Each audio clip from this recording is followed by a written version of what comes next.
மகாராஷ்டிரா முதலமைச்சர் பதவியிலிருந்து ஏக்நாத் ஷிண்டே ராஜினாமா செய்திருக்கும் நிலையில் அடுத்த முதலமைச்சர் யார் என்ற சஸ்பென்ஸ் நீடித்து வருகிறது. அண்மையில் நடந்து முடிந்த மகாராஷ்டிரா சட்டப்பேரவை தேர்தலில் பாஜகவின் ஸ்ட்ரைக் ரேட் 85%. பாஜக தலைமையிலான மகாயுதி கூட்டணி மொத்தமுள்ள 288 இடங்களில் 230 தொகுதிகளை கைப்பற்றி வரலாற்று சாதனை படைத்தது.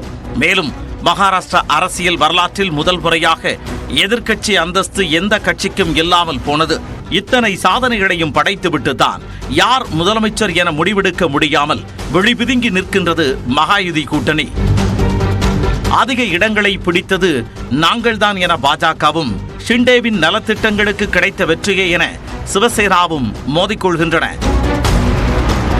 மகாராஷ்டிரா அரசியலில் மிகவும் வலிமையாக இருந்த சிவசேனாவை உடைத்து கடந்த முறை பாஜக கூட்டணி அரசு அமைய காரணமாக இருந்ததால் தங்களுக்கு முதலமைச்சர் பதவி வேண்டும் என கேட்கிறார் ஷிண்டே. இதற்கு பீகார் பார்முலாவை பின்பற்ற வேண்டும் என ஷிண்டேவின் ஆதரவாளர்கள் வலியுறுத்துகின்றனர்.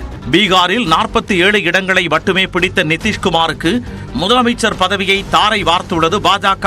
அங்கு பாஜகவிற்கு 84 எம்எல்ஏக்கள் உள்ளது குறிப்பிடத்தக்கது. பீகார் பார்முலாவை மகாராஷ்டிராவிலும் அமல்படுத்துவதுதான் பாஜகவுக்கு சிறந்த உத்தியாக அமையும் என கூறுகின்றனர் மூத்த பத்திரிகையாளர்கள். நடந்து முடிந்த ஜெனரல் எலெக்ஷன்ல பாஜகவுக்கு தனிப்பட்ட மெஜாரிட்டி கிடையாது, கூட்டணி ஆட்சி தான் இப்ப அங்க நடந்துட்டு இருக்கு. சோ ஏக்நாத் ஷிண்டேவை கழட்டி விட்டுட்டு மகாராஷ்டிரால நீங்க கழட்டி விட்டுட்டு ஆட்சி அமைச்சீங்கன்னா பார்லிமெண்ட்ல இங்க நம்பர்ஸ் கம்மியாகும். அவங்களோட கவர்மெண்ட் ஸ்டெபிலிட்டிக்கு பிரச்சனை வராது, ஆனா நம்பர்ஸ் கம்மியாகும், பில்ஸ் பாஸ் பண்றதுல பல பிரச்சனைகள் வரும். எனவே இதெல்லாம் மனதில் வைத்துக் கொண்டுதான் பாஜக மகாராஷ்டிராவில் 130 இடங்கள் தனிப்பட்ட முறையில் ஜெயித்திருந்தாலும் அங்கு தனிப்பட்ட முறையில் ஆட்சி அமைக்க முடியாது. ஏன்னா டெல்லியில லோக்சபாலையும் ராஜ்சபாலையும் they need the support of both Shiv Sena Ajit பவாரோட என்சிபியும் ஏக்நாத் ஷிண்டேயோட சிவசேனா சப்போர்ட் தேவை. எனவே இவர்களை 2 பேரையும் கலற்றி விட்டு ஆட்சி அமைத்து விட முடியாது. மகாயுதி கூட்டணியின் மற்றொரு பங்காளியான அஜித் பவார் தேவேந்திர பட்னாவிஸ் பக்கம் நிற்கிறார். அஜித் பவாரும் ஏக்நாத் ஷிண்டேவும் மராத்தா சமூகத்தைச் சேர்ந்தவர்கள் என்பதால் ஷிண்டேவை முதலமைச்சராக ஏற்றுக்கொள்ள அஜித் பவார் தயாராக இல்லை.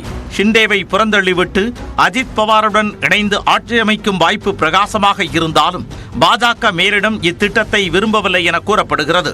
ஆட்சி அமைக்க பாஜகவிற்கு 13 இடங்கள் மட்டுமே தேவை என்ற நிலையில் சுயேட்சை மற்றும் உதிரி கட்சிகளின் ஆதரவுடன் ஆட்சி அமைக்கவும் அக்கட்சி முயன்று வருவதாக மும்பை வட்டாரங்கள் தெரிவிக்கின்றன.